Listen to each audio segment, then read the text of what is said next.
Hello. Welcome to today's session of Selling the Couch. This is part 2 of our series on podcasting for therapists. In the last solo episode that I did, which I will include in the show notes, we talked about launching your podcast, the emotional resistance, the imposter syndrome, the fears, the tech fears, the mic decisions, but ultimately why your voice matters more than your gear. Today, we're talking about what happens after you launch.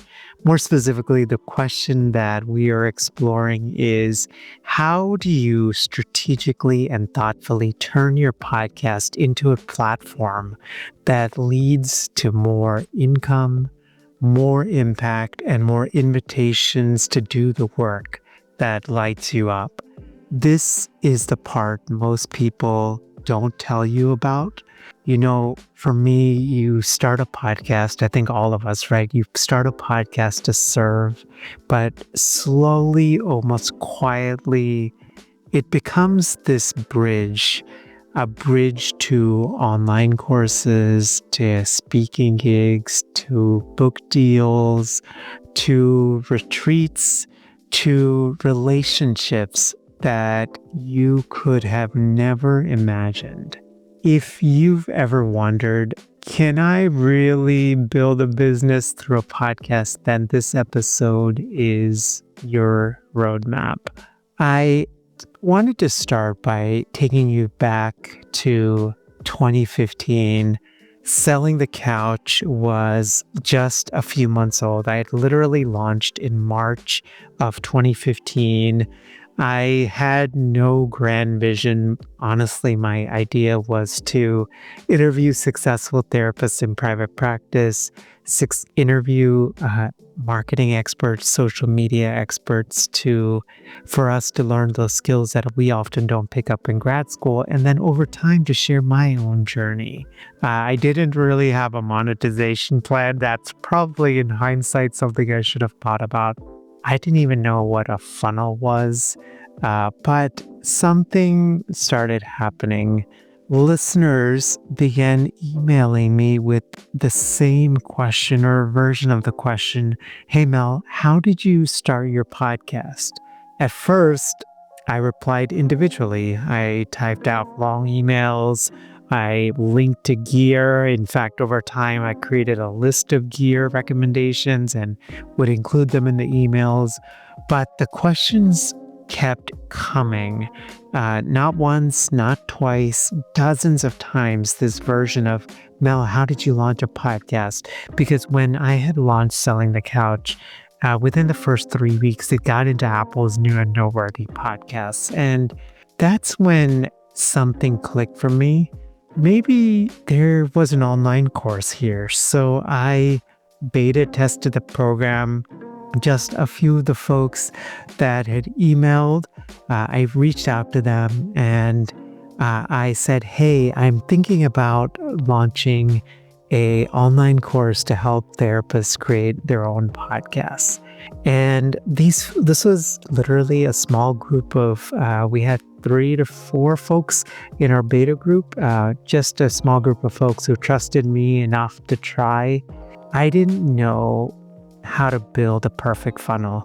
I just knew that I could teach what I had done, and that beta course or that beta program eventually became the Healthcasters, a course that started out with 8 initial paying students, and now we have supported over 243 therapists launch and grow their podcast. And on the online course front, that course has actually generated over $340,000 in revenue.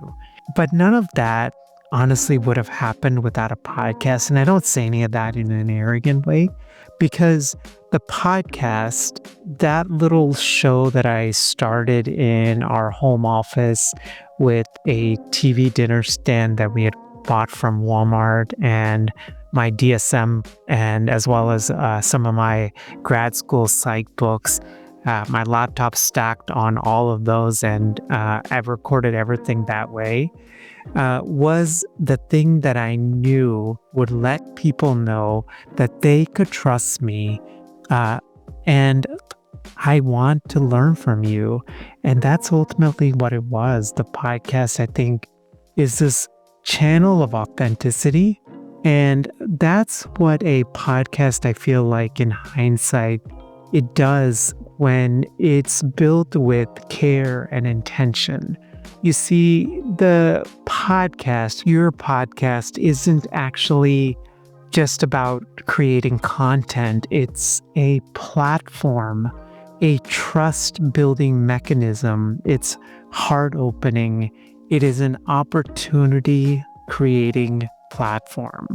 So today I wanted to share with you 3 anchors for turning your podcast into a platform. Number 1, listen closely to what your audience asks for. Your future course, your future product or offer is often hiding in plain sight.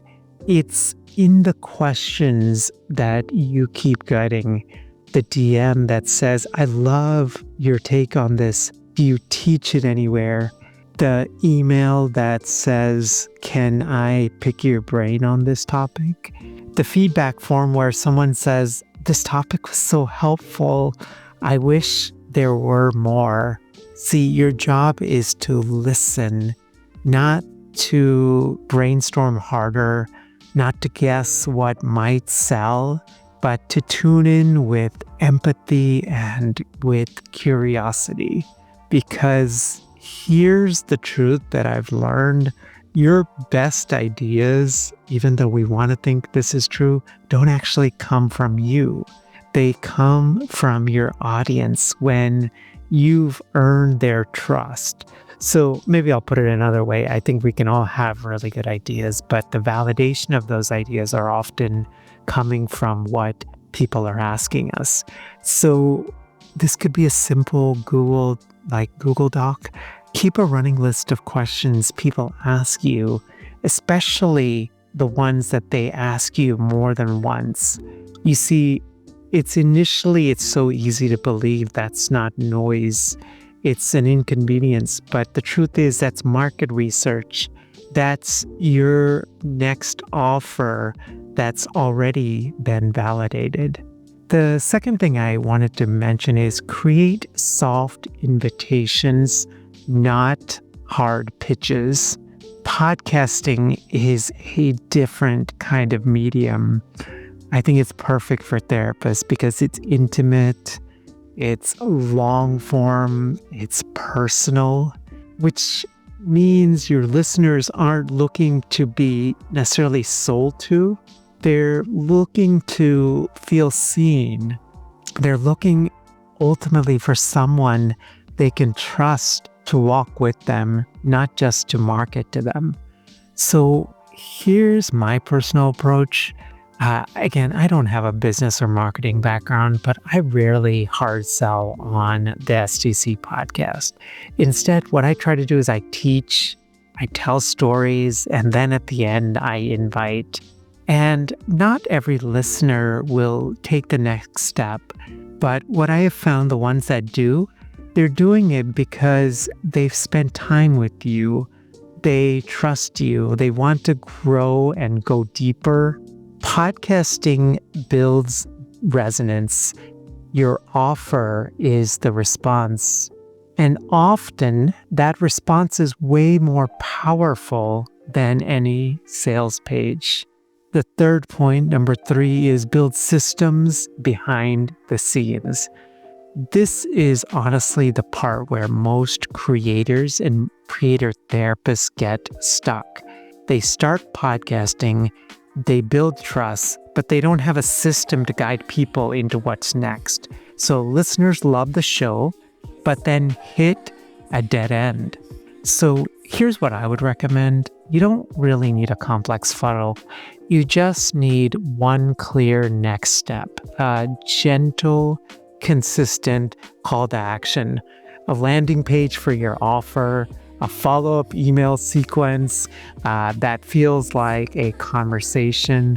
Some examples that have worked well for me, often even at the end of our podcast episodes, I don't often have direct calls to actions to stuff. In fact, what I often do is I guide folks and I encourage folks to check out a free high value, even higher value resource. So for example, a free workshop I mentioned in relevant episodes, a free email course, a bonus episode that introduces something that's related to a solo episode, a segment at the end of the episode that basically says, if this helped you, here's where to go deeper.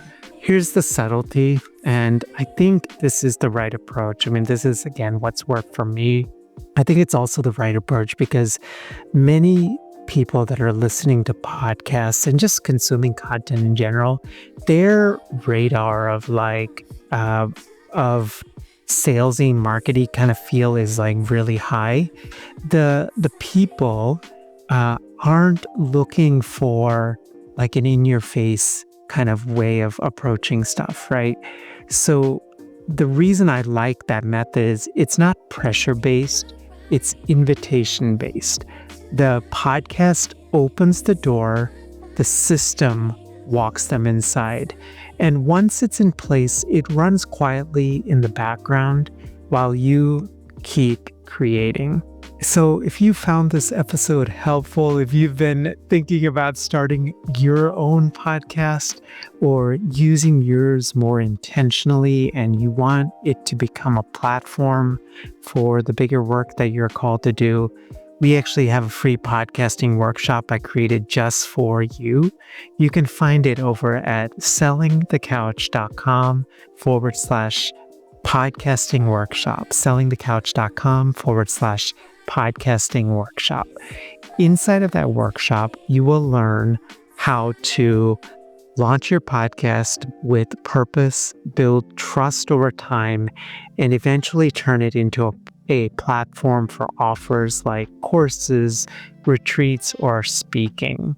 And just a heads up, Healthcasters is, we launched it back in 2015, but later this year, we're taking a big step, which is the Healthcasters, our podcasting course for therapists, is becoming part of a new heart-centered community called Haven. Haven is basically designed to support therapists that are transitioning out of the therapy room and into more creative work like podcasting, teaching, course creation. So if you're curious about that next season and want to learn podcasting from someone who's walked the road now for the past decade, we've also had the incredible privilege to have STC as one of the top 0.5% podcasts in the entire world. The podcasting workshop is a great place to begin. Again, that's over at sellingthecouch.com/podcasting workshop. Thank you as always for listening. I'm so grateful to walk alongside of you in this journey. Have a great rest of your day. Bye.